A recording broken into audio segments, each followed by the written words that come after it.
if you do plan on remarrying, consider getting a prenup, especially if, you've got half the house, you got half the 401k, whatever. You have some assets here. You want to protect them, because I don't have the statistics in front of me, but it came up over and over that second marriages had a higher incident of ending in divorce. So that's why you want to protect yourself. And I do know a lot of senior people, not a lot, but I have several senior people in their 70s or 80s who actually choose to just not get married. Welcome to Aging in Style with me, Lori Williams. I'm an optimist by nature, and I believe you can follow your dreams at any age. My grandmother's journey with dementia ignited a passion in me to work with seniors.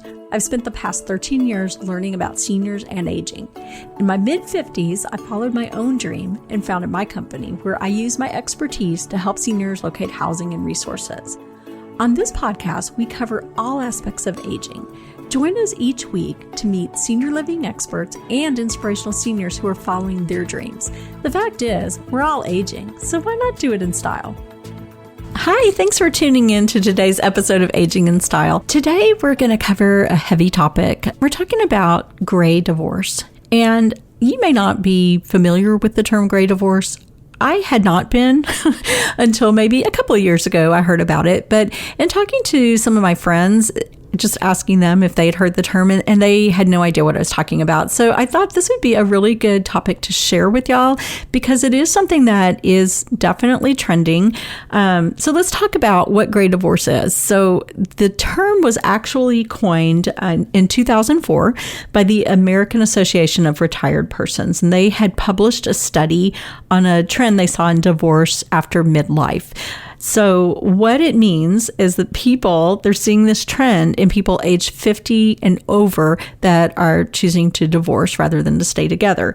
And some of the data that, if you just start Googling and looking up gray divorce, you would be amazed by how much is out there about it. But some of the most, I think, kind of alarming data that I saw was from the U.S. Census Bureau. And they said divorce rates for people over 50 have doubled since 1990, and for those over 65, divorce rates have tripled.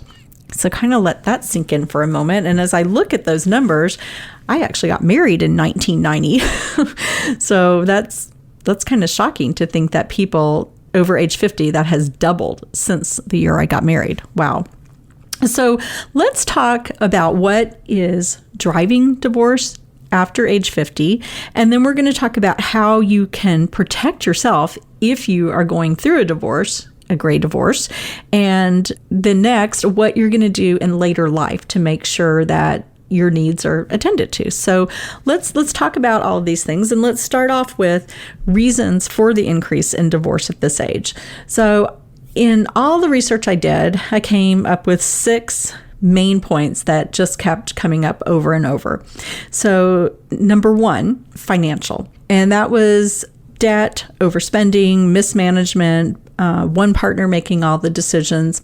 And, as I read that, I totally get it, because I am 57. I've been married to my husband. We just celebrated 32 years.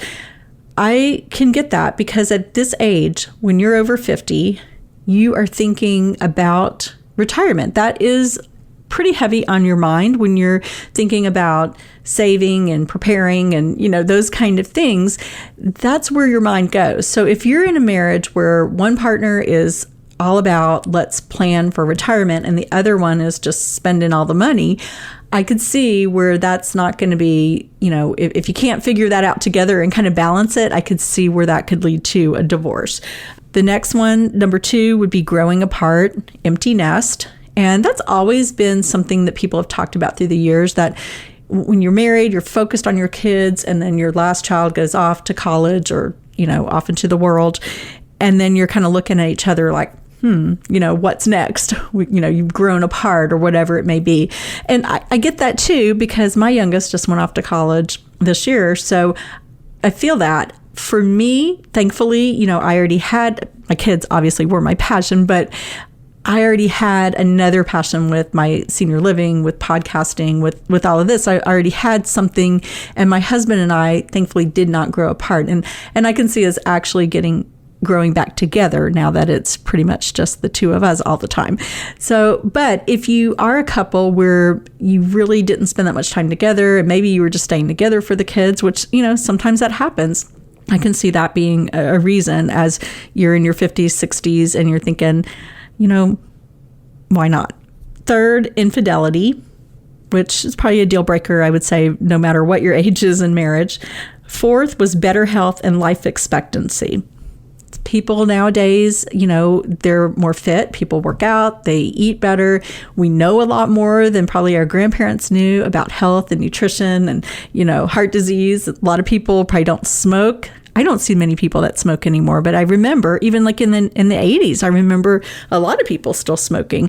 So, we make a lot of better health choices, I would say. And then I would say that kind of goes into the growing apart. So like our grandparents, maybe if they were 65, maybe they thought, we have 5-10 more years left. What's the point? But, someone 65 right now, you could easily have 30 years left, especially if you're taking good care of your health, you have good genes, you could have a whole nother lifetime, and they may just want sort of that second act. Fifth, divorce is more accepted now. So definitely that's true.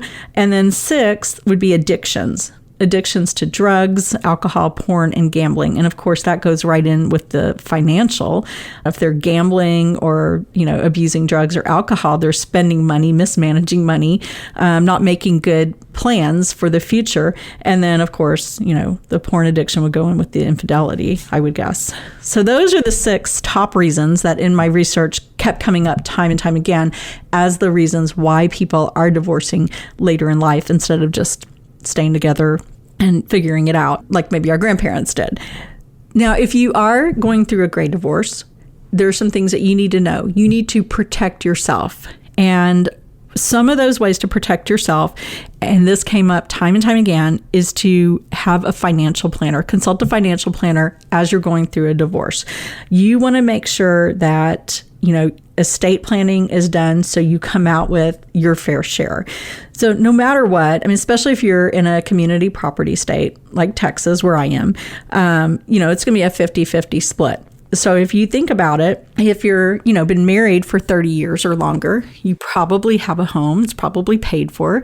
You have 401ks. You have pension, maybe. You have savings. You have all of this stuff, especially if you have been saving for retirement.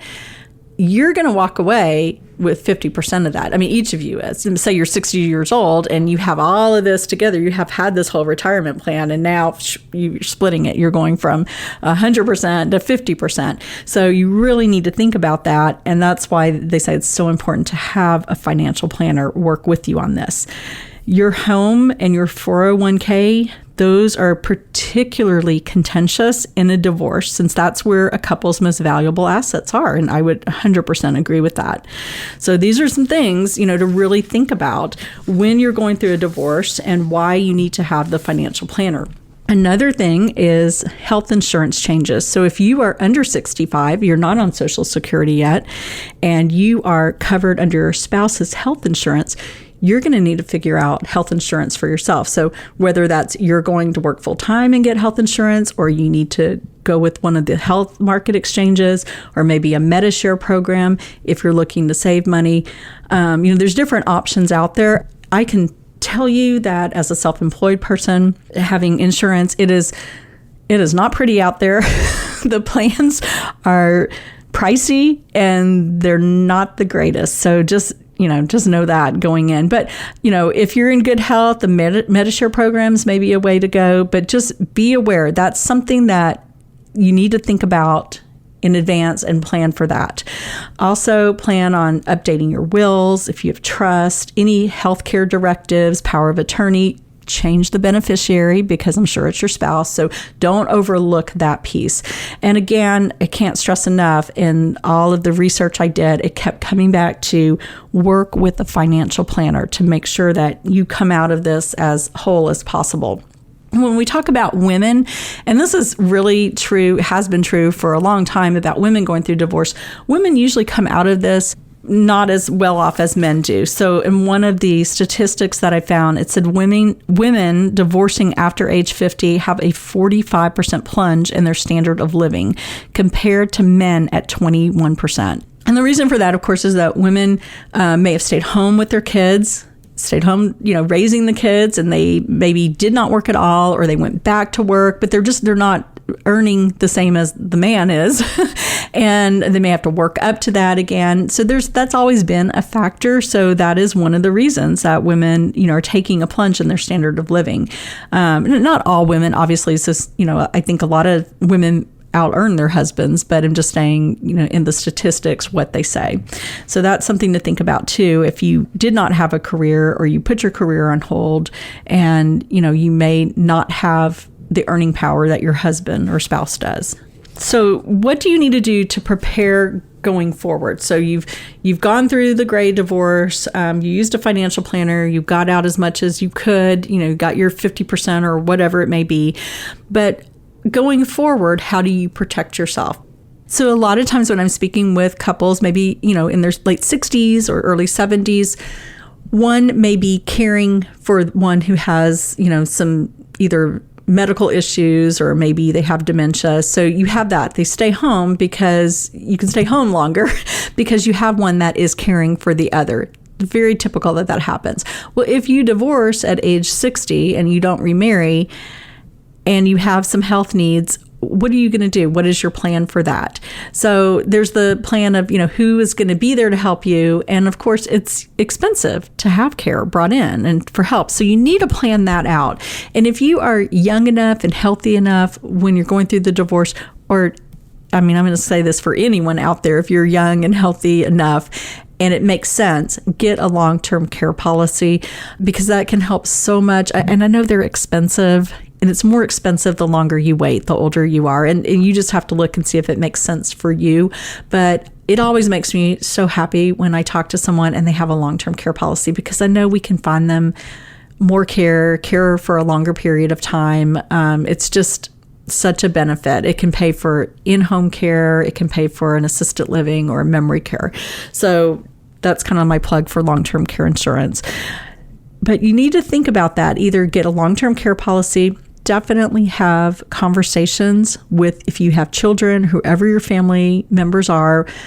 It's just extremely important to have conversations with your family members so that they know what you want for your future care, what your wants are, and what you have available, what your financial situation is.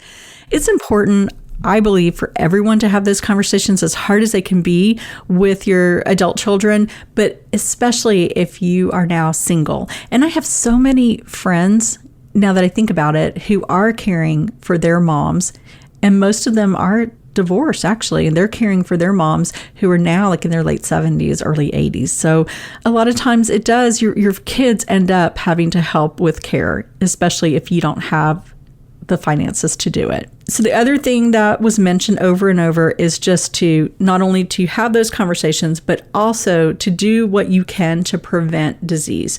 We can't prevent everything, but if we eat right, if we exercise, if we walk every day, and I'm preaching to myself here to do these things too, but if we do all these things to be as healthy as we can, take our medications, especially if you have high blood pressure, take your high blood pressure meds, don't not take them, do things that will keep you as healthy as possible. And then another thing that came up was, if you do plan on remarrying, consider getting a prenup, especially if you have, you've got half the house, you got half the 401k, whatever, you have some assets here, you want to protect them, because I don't have the statistics in front of me, but it came up over and over that second marriages had a higher incident of ending in divorce. So that's why you want to protect yourself. And I do know a lot of senior people, not a lot, but I have several senior people in their 70s or 80s who actually choose to just not get married and just live in sin. I'm just kidding, but just using that term here, but live in sin instead of commingling their accounts and their finances, because you never know what could happen. So they just want to be safe. Another thing I do want to mention, because I did not know this, and I found this really, really interesting to learn about. So when you go through a divorce, Social Security, and this is on the Social Security Administration website, if you are age 62, unmarried, and divorced from someone entitled to Social Security retirement or disability benefits, you may be eligible to receive benefits based on his or her record. I did not know you could go back and get them and say, okay, so this is interesting too. You have to be eligible. You must have been married to your ex-spouse for 10 years or more. And if you have since remarried, you can't collect benefits on your former spouse's record unless your later marriage ended by annulment, divorce, or death. I found that very interesting. So say you were married to your first husband for 30 years. Y'all divorce. You marry someone else. You're married for 3 years. And then you divorce, or that spouse dies, or you have it annulled. You can go back when you're 62 and collect Social Security benefits off of the ex-spouse, the first husband. Interesting. I really feel like if you're going through a divorce or you're this age, 62 or older, definitely go to the Social Security Administration website and check that out. But that's just what gray divorce is. I think it's really important to talk about it and know that it is a thing. And then if you yourself, or if you know someone who is going through a later in life divorce, I think it's very important to share this with them, share this information so that they are prepared and are able to protect themselves with a financial advisor, or just know what to look for as they're going through this process. Anyhow, that's what I wanted to share with y'all today. I hope you found this interesting, and we'll be able to share it with someone that might benefit from it. And as always, thanks so much for listening. You can find more information on my website and listen to all the podcast episodes there. It's LoriWilliams-SeniorServices.com. We'll talk to you next week. Bye.